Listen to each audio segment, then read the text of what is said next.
Estamos en Mendoza, Argentina, saliendo por AM 680 FM 98.9, también por la internet radioniwil.com.ar para el resto del mundo, y si usted se baja la aplicación de Radio Niwil en su celular, nos puede escuchar también todo el tiempo en cualquier sitio. Lo presentábamos, lo anticipábamos hace un ratito. Hemos tenido muchas noticias de Jorge Aulicino en los últimos tiempos, no solamente esa edición preciosa de la Divina Comedia en 3 tomos, que nosotros le tenemos un apetito bárbaro y que seguramente nos daremos el gusto en cualquier momento, sino también este libro que tengo en las manos, esta antología poética con selección y prólogo de Jorge Aulicino respecto de nuestro poeta Edgar Bailey o Edgar Bailey. A él le preguntaremos dentro de un rato cómo es que se pronunciaba o cómo se pronuncia, no sé por qué utilicé el pasado, y también fundamentalmente porque es el actual Premio Nacional de Poesía. Jorge, ¿cómo está? Buenas noches, bienvenido. Hola, ¿qué tal, Miguel? ¿Cómo estás? Bien, no sabemos si este horario es para usted cómodo, incómodo. Hay poetas más nocturnos. Es muy cómodo. Sí, soy más bien nocturno. Está bien. Y bueno, usted ha ejercido y ha dirigido grupos de periodistas durante mucho tiempo, pero la noche es una veleidad que no podemos abandonar, ¿no? Así es una especie de herencia del oficio. No, yo ahora estoy jubilado como periodista, pero el periodismo, digamos, que me acostumbró a vivir de noche. Claro, el cierre de las redacciones que solían darse mucho más tarde, ¿no? Siempre y bueno, en los diarios, en los matutinos se trabaja de tarde, se termina tarde, y yo estoy acostumbrado a continuar después en mis cosas, ¿no? En lugar de irme a dormir, siempre seguía con mis cosas en casa. Con su trabajo, con sus traducciones. Con mi trabajo, digo, con lo que no era periodístico, con la poesía, con traducciones, etcétera. Siempre seguí de largo, digamos, venía del trabajo y seguía despierto, no, en lugar de, aprovechar la noche para dormir y después trabajar de mañana en lo mío, se continuaba la noche. Y bueno, es una costumbre que no puedo abandonar a esta altura. Sí, no nos cuesta imaginar un trabajo minucioso sobre la Divina Comedia o la escritura de un poemario, un libro de poesía a las 7:30 de la mañana o a las 11:15 de la mañana, no sé. Sucede, ¿no? Pero no parece ser un horario muy propicio. No, bueno, para mí no, pero yo he conocido poetas importantes que preferían la mañana para trabajar, ¿eh? A lo mejor por no sé, por una distinta formación, por el origen. Me acuerdo siempre, por ejemplo, de Elvio Romero, que era un gran poeta paraguayo, y él se levantaba a escribir antes de que amaneciera, ¿no? Y decía que esa era la mejor hora. Pero bueno, era un tipo que venía del campo, digamos. Claro. Sí, tenía costumbres muy rurales. Sí. Pero conocí otros más urbanos que también preferían la mañana. Qué sé yo, a mí me parece imposible, sobre todo porque ya la mañana empieza a ser ruidosa, la noche ofrece mucha concentración, mucho silencio, y eso para mí es muy favorable, ¿no? Sí, especialmente en Buenos Aires. Yo tuve la suerte de conocer a un gran cantor de tangos que se llamó Luis Cardey, tal vez usted lo... Sí, claro, lo he escuchado. Tenía una expresividad así muy delicada, con un tono de voz muy bajo, pero solía ser muy efectivo, incluso errando la conjugación de los verbos. Una vez me dijo a mí, mire, si la noche no existiría más con ese error en la conjugación que suelen a veces tener muy propios los porteños del centro de Buenos Aires, si la noche no existiría más, yo mandaría entoldar todo Buenos Aires. para no ver la luz. No quería. Y también me decía, yo no puedo imaginar, no me puedo imaginar cantar tango a las 10 de la mañana, y menos sin un saquito, aunque sea remendado, me decía. Son Claro. pequeños fetiches. Aparte de la noche, ¿cuáles son esos, entre comillas, fetiches que acabo de mencionar, por no utilizar una palabra un poco más rumbosa, que usted tiene para poder escribir? Para escribir no demasiado. Digamos que, bueno, durante muchos años yo no pude dejar de acompañar la escritura con el cigarrillo. Ujú. Y ahora, desde hace años, volví porque ya lo había hecho cuando era joven, más joven, a fumar en pipa. Ah, muy bien. Y, y digamos que eso lo necesito porque es una forma de, qué sé yo, una especie de ritual previo, ¿no? Cargar la pipa, prepararla, sentarse, leer o escribir, en Mm, fin, forma parte del ritual. Pero fuera de eso no mucho más. Que sea de noche, sí, eso es mm. esencial. Se habla y se ha contado, ¿no?, de este tipo de cosas, como por ejemplo la flor amarilla de García Márquez, la rosa amarilla, sobre el escritorio, o Balzac Sí, sí, sí. que escribía parado. Sí, Por- Balzac, y dicen que Hemingway también escribía a máquina parado. Y bueno, sí, hay mm, muchos tabúes. Olga Orozco tenía una piedra una piedra que era considerada un talismán, que tenía que estar cerca de ella cuando escribía. ajá, Eh, sí, ha habido muchos de estos talismanes. Yo realmente, salvo la pipa, no tengo ninguno. Y te diría que juega ese papel, ¿no? Es de alguna manera un pequeño talismán, algo que se supone que atrae algún tipo de concentración, de fantasma, de musa, digámoslo así. sí, que Eh, abre una puerta al menos, ¿no? sí, sí, sí. Mm. Sí, Y, sobre todo porque ya te digo, la pipa, viste, existe un rito previo, que es cargar el tabaco, que no es una tarea mecánica, hay que acomodarlo bien para que la fumada resulte agradable, porque si no, bueno, uno después tiene problemas. ujú, Todo eso es ritual. mm, Y bueno, y las pipas fracasan también, ¿no? Como los poemas. Yo he llegado a tirar pipas enteras a la carga, ¿no? De la pipa porque no había manera. ujú. Porque estaba fumando mal, porque está el tabaco muy apretado y la pipa se apagaba y cuando se apaga empieza a humedecerse porque el tabaco genera humedad y se hace toda una porquería ahí adentro que ya es infumable. Y entonces sí, sí, no, yo he tirado tabaco pero en cantidad. Mm, Y la verdad, con pena, porque a veces era tabaco caro. claro, Pero, no, te digo todo esto porque, digo, el ritual de cargar no es gratuito, se hace por algo, sí, sí, porque si no resulta mala la pipa, resulta mala la fumada. claro. Y bueno, y todo Y esto predispone, ¿no? Yo sí, sí.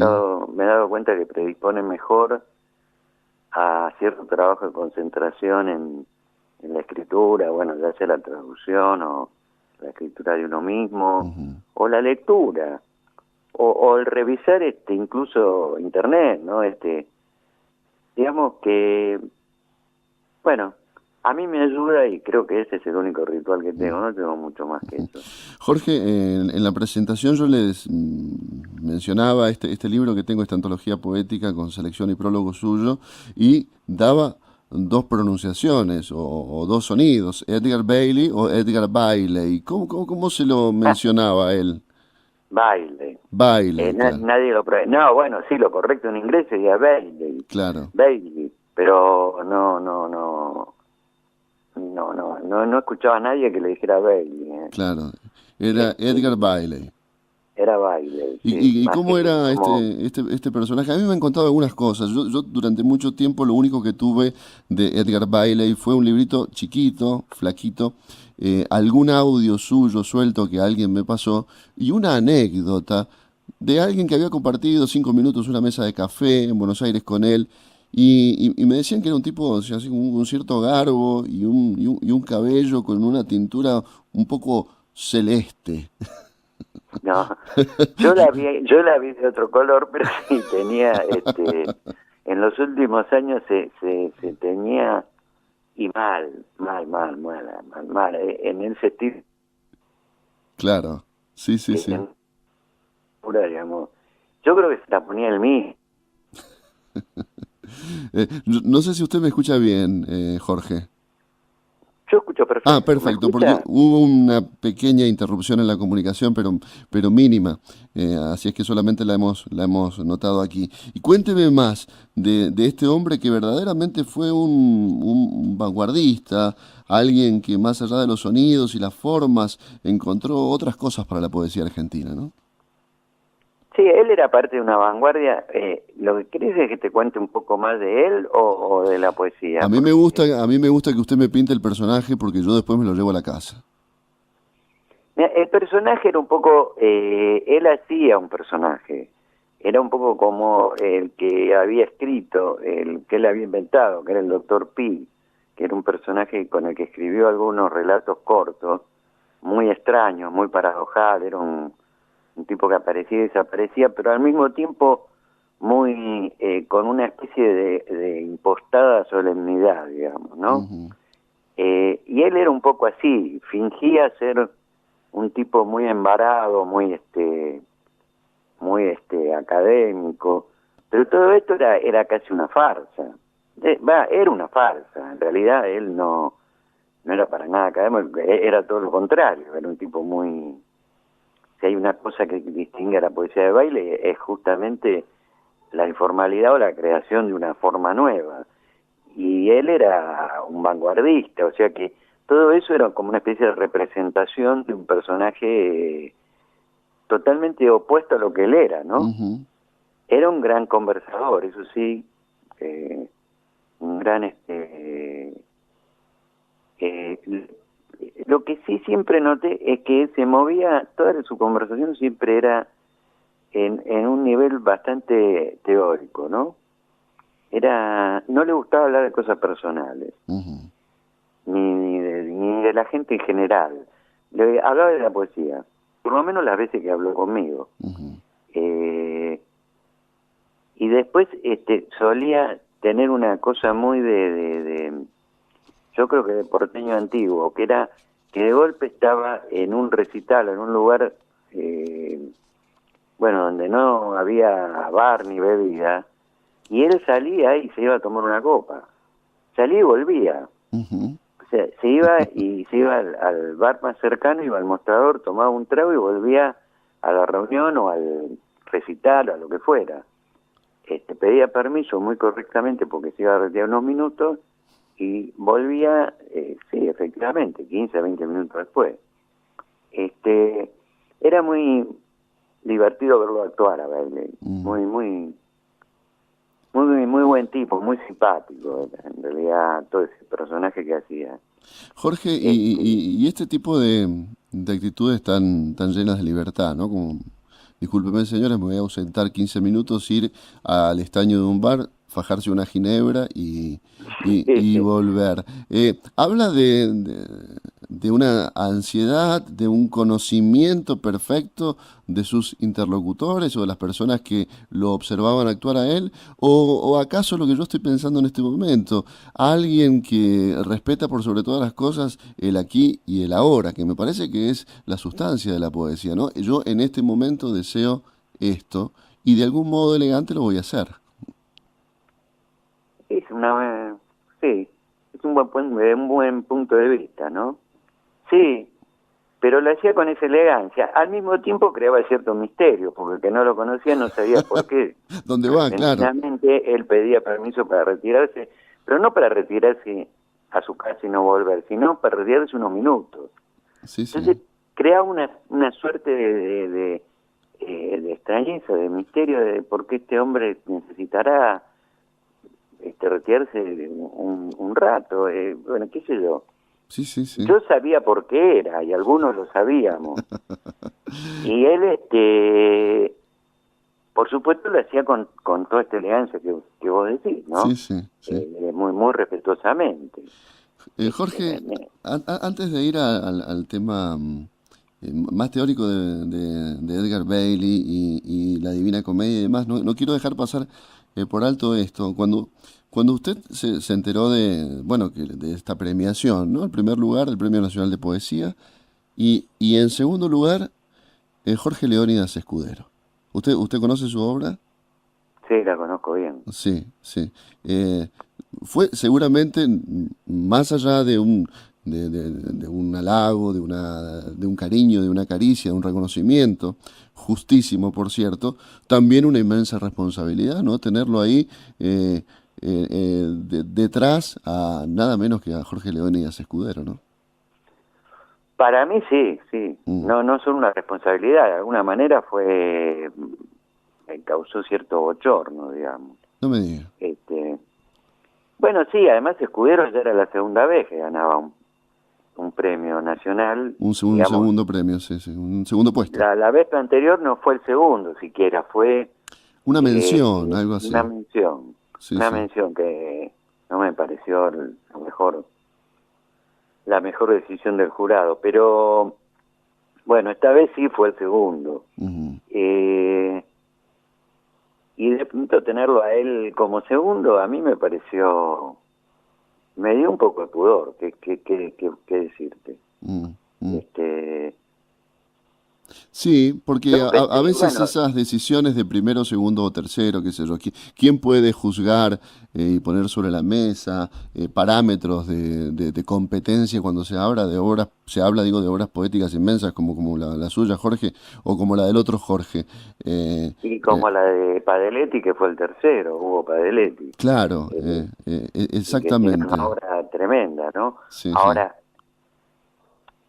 lamentablemente hay ese tipo de jerarquías en los premios, y en los premios nacionales se siente mucho más, quizá. Y por ahí tendría que ser, ¿por qué no elegir en un mismo nivel, ¿no? Si tendría que el reglamento poder permitir un empate, digámoslo así. Eh, el jurado insiste digo, porque ya también en la anterior premiación se dijo públicamente que lo que se premia es un libro, que no están premiando la trayectoria, y que, bueno, puede haber en ese premio un libro de un gran poeta que no sea tan bueno como el de otro. Y bueno, entonces lo que se decide es por el libro, no por el Ujú. nombre o la obra. Exactamente, claro, claro, claro. Eso es el argumento, digamos, del jurado, que yo creo que es lícito porque se atienen al reglamento, pero eh, me parece que en general la gente ve el Premio Nacional como un premio a toda la obra. Claro, claro. Eh, A ver quién es el está, mejor poeta.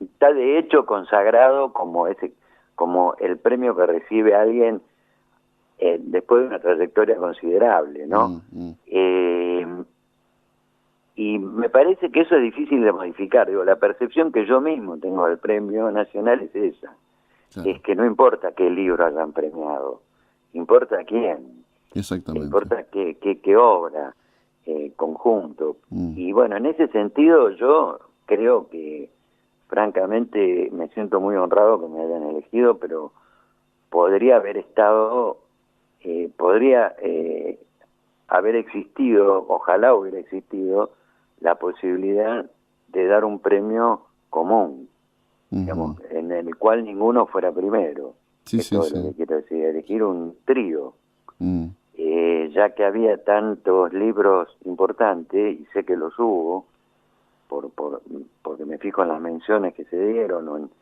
en la cantidad de gente que yo sé que de alguna manera estaba en el premio. Bueno, podía haberse hecho una cosa, pero no se puede. Quiero mm. decir, no se podía hacer justamente. Sí, sí. Se podría haber hecho si el reglamento fuera distinto, Bueno, pero pero no. la cosa está ahí, Jorge, y hay que disfrutarlo. Y a mí me parece realmente hermoso que usted diga en este momento que, bueno, el hecho de tener a Jorge Leónidas Escudero, que es un poeta tan singular, ¿no? Tan, A mí me parece, sí, apabullante que sea sí, el segundo. ¿Qué te voy sí, a sí, decir? sí, sí. Por Para mí eso, es un gran maestro. Y Padeletti, aunque tiene una poética que no es parecida a la mía, yo me doy cuenta perfectamente que es uno de los grandes. O sea que, bueno, es medio apabullante, medio... En fin. Sí, sí. Usted es sabe una que responsabilidad, como vos decís. está bien, pero está bueno escucharlo también de su boca y nos causa una gran felicidad. Jorge, usted ha causado en mí y en otros tantos lectores de aquí de estos pagos, porque en los últimos días uno cuando pasa por la vidriera de cualquier casa de venta de libros en Mendoza, tiene un problema cervical porque uno sigue caminando y vuelve y ve en la vidriera esos 3 tomos de la Divina Comedia. Ajá, sí. Entonces, claro, usted provoca todo tipo de problemas cervicales, tropezones y ese tipo de cosas, porque uno se tienta. ¿Cómo afrontó la traducción de esa obra magnífica, de esa historia tan tremenda, ¿no? Que en el sustrato es sencilla, un hombre enamorado de una mujer, ¿no? Y un personaje mitológico, Virgilio, y una estructura de bienes y de castigos. Dicho así, no parece gran cosa, pero la Divina Comedia, vaya, es una cosa increíble. ¿Cómo se metió en la traducción de esa obra? Bueno, me metí sin pensar en que lo iba a publicar. Esto es así. No pensé nunca que a nadie le pudiera interesar. Digo, porque más o menos uno conoce lo que es la industria editorial. Y yo dije, bueno, la Divina Comedia entera, ¿a quién me puede importar? Como emprendimiento editorial, digo, ¿no? Así que no tenía ninguna expectativa. Lo que hice fue traducirla porque yo llevaba muchísimos años leyéndola a los saltos. Digo a los saltos porque en dos sentidos. En el sentido de que por épocas no la leía y la retomaba, y además porque la leía salteada, no de corrido. Hasta que un día, hace muchos años, la leí del principio al final, digamos. En italiano. En italiano, en el orden correcto, en el orden normal, digamos. Uno llega a la Divina Comedia, digamos, desde que empieza, porque primero que está en la biblioteca, por lo menos en la biblioteca de mi papá estaba la traducción de Mitre. Después porque empieza a encontrar citas a Dante en muchos poetas importantes. Y después porque el infierno de Dante y los diablos, como los imaginamos ahora, casi con ese formato casi de historieta, con las alas y de murciélago y la cola, y todo esto está en Dante. Es decir, sí. Nadie imaginó a los diablos con todo ese detalle antes que él, claro. Vamos a decirlo. Y toda la estructura del infierno la imaginó él. En parte tomó algo del Corán, que tiene alguna descripción del infierno. La Biblia no tiene ninguna descripción del infierno. Es decir, el infierno es un lugar, era hasta ese momento un lugar muy indefinido, donde ardía un fuego en el que se quemaba la gente, las almas. Dante le da no solamente una física, sino también un orden, y pone cuáles reciben los peores castigos. Todo esto no iba ni a favor ni en contra del canon, porque ya te digo, no había ningún lugar en la Biblia que dijera que eso no era así, tampoco que dijera que era así, pero creo que por eso él más o menos se salva de que haya una tensión de la Iglesia sobre la obra, o una restricción o algún tipo de prohibición, porque respetó bastante lo que era la doctrina, ¿no? No hay momento en el que se pueda decir que el tipo es un hereje, salvo cuando pone a los papas en el infierno, pero bueno, esto era parte de la lucha política. Sí. Jorge, y al cabo, él fue al exilio por culpa del papado, así que lo decidió fue un papa. Jorge, yo no sé si lo estoy agotando demasiado, pero si usted puede esperar 10 segundos que hacemos el top horario para poder cerrar la conversación, ¿le parece? Sí, encantado, no hay problema. Quédese en línea. Siempre con vos, mi Will. La hora en Niwil. 23, 1 minuto.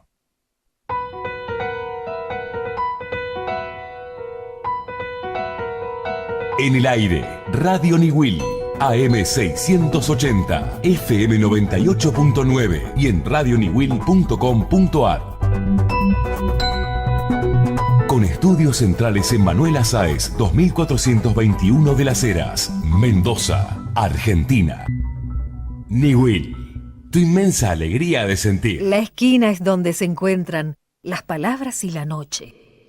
Estamos conversando con el primer Premio Nacional de Poesía, Jorge Aulicino, pero más allá de eso también es el autor de esta antología poética de Edgar Bailey, de una gran cantidad de libros de poesía, un periodista de los más reconocidos de nuestro país, director durante muchos años del suplemento literario cultural Eñe, del diario Clarín, entre otros hermosos trabajos como la traducción de la Divina Comedia, que es esta que se ha publicado hace poquito, creo que por el Fondo de la Cultura Económica, ¿cierto, Jorge? ¿O no? ¿La Divina Comedia? Sí. No, por Edasa. Ah, bien. El Fondo de Cultura publicó la antología de baile. De baile, exactamente. Bueno, y sí. Dentro de estas escenas, por ejemplo, nosotros sabemos que esta huella anémica que tenemos de los diablos con esas alas y esas colas y esos tridentes y demás, se las debemos a las descripciones de Dante Alighieri. ¿Qué otra sección, qué otro distrito de los recorridos por Dante lo impresionó a usted? Ya sea en el infierno, como bueno, en el paraíso o en otros momentos literarios de esa obra. Bueno, uno, digamos que empieza a leer ya sabiendo un poco lo que va a ver, pero de todas maneras cuando empieza a leer la obra en el orden, digamos, convencional, lo que ve es que hay una historia y hay la espera siempre de una sorpresa, y qué va a haber en el próximo canto. Es una novela de aventura, por decirlo así. Sí, sí. Que uno sabe ya cuáles son los incidentes de los acontecimientos, pero que a pesar de eso se sorprende en cada canto de los personajes y de la imaginación, ¿no? De la situación, de los parlamentos, de lo que hay de filosófico en lo que los personajes dicen. Y finalmente hay dos personajes que son muy conmovedores, que es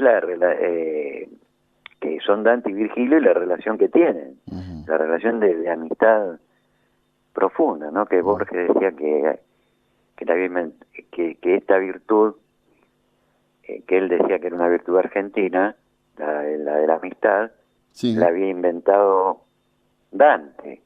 Es muy curioso, porque en esa conferencia de Borges, que es justamente la de donde él habla de la Divina Comedia, habla de la virtud, de la amistad como una virtud argentina, y habla de Dante como si fuera argentino prácticamente. No tiene transición, pasa de elogiar esa virtud a Dante, y uno dice, pero ¿cómo? Pasaron 700 años y además Dante era italiano. Claro. Es que yo creo que de alguna manera ahí hay una percepción de que heredamos probablemente de la inmigración italiana, yo no lo sé, pero un apego por ese tipo de relación muy estrecha, casi de hermandad que puede haber entre dos hombres, ¿no? Claro. No se olvide, Jorge, que Borges, digamos que la Divina Comedia, que el Dante se le reveló a Borges en un tranvía, ¿no? Leyéndolo como él contaba. Él contaba que la leía en el tranvía cuando iba a la biblioteca Cane, a una biblioteca en la que trabajaba antes de trabajar en la Biblioteca Nacional, que sigue existiendo, es una biblioteca del barrio de Boedo, y mientras iba en tranvía dice que leía la comedia con un diccionario y el original, nada más. Es decir, no solo la leía, sino que dice que así aprendió italiano. Bueno, es su propio relato, uno lo puede creer o no, pero sí. Sí, sí, sí, ciertamente. Jorge, yo le agradezco mucho esta charla larga que usted ha tenido la generosidad de ofrecernos y sobre el final me gustaría eh, que usted me dé su parecer o acaso su sensación respecto del momento que estamos viviendo en la Argentina. No le estoy pidiendo una opinión favorable o desfavorable o lo que sea, sino cuál es su sensación respecto de las libertades y respecto de la cultura para este presente y los próximos años. Pues yo creo que, francamente, bueno, la situación es difícil, esto es evidente, desde el punto de vista económico. Esté uno a favor o en contra del gobierno actual o del anterior, no puede dejar de reconocer que hay una situación bastante crítica en ese orden. En el orden de las libertades, yo diría que, bueno, hubo amenazas antes y las hay ahora, de restricciones al derecho constitucional, pero realmente creo que no van a pasar a mayores, como no pasaron antes, ¿no? Sí, yo creo que desde el retorno a la democracia hubo idas y vueltas, bueno, hubo este invento de los decretos de necesidad y urgencia que se siguen usando hasta hoy, que fueron, se suponía que una herramienta para una emergencia, en fin. Claro. Alfonsín gobernó en algún momento con estado de sitio.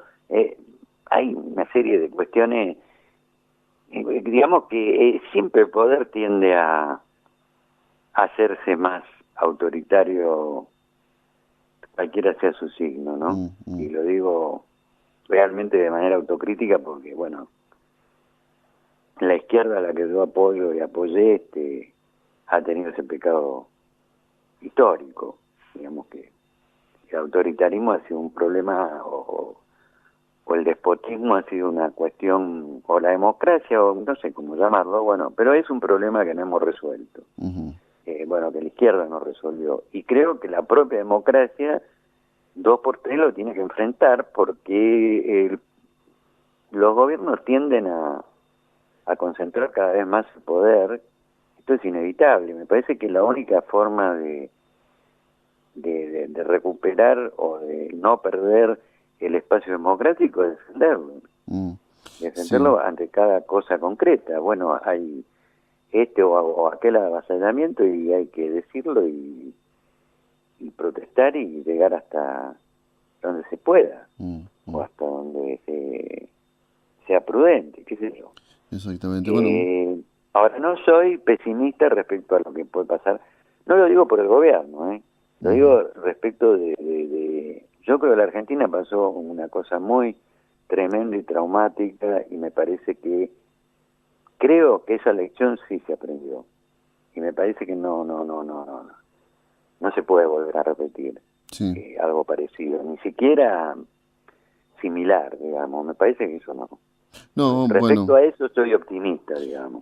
Ojalá, ¿no? Ojalá que también esta sucesión de tensiones que tienen más que ver con lo político que con lo legal, la pérdida de trabajo de muchos periodistas y demás, esto se detenga y se reacomode de algún modo para que, bueno, podamos tener estar bajo un gobierno de derecha, pero digamos con las garantías necesarias. Con la garantía que, exactamente, esa es exactamente mi posición, que hay que defender las garantías, sea el gobierno de derecha o de centro-izquierda. O el que sea, claro, sí.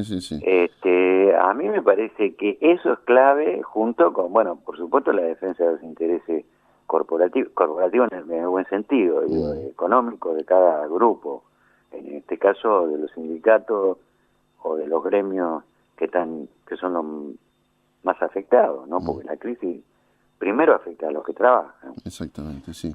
Jorge, yo le agradezco muchísimo la charla, le mando un abrazo grande y esto más que una promesa es una amenaza, no va a ser la última vez que lo vamos a molestar, ¿eh? No, mientras sea de noche no hay problema. Esa es la mejor parte, coincido absolutamente con usted. Le mando un abrazo grande. Un abrazo y muchas gracias. No, por favor, a usted. Conversábamos con Jorge Aulicino, primer Premio Nacional de Poesía, traductor de la Divina Comedia en una edición hermosa que ha sacado Edasa hace pocos días y que es toda una tentación. También de esta antología poética de Edgar Bailey, es un hombre que ha dirigido suplementos culturales y secciones culturales de muchos diarios a lo largo de muchos años de trabajo y ha tenido la gentileza de conversar 40 minutos con nosotros aquí en la esquina de Newell. La esquina es un lugar.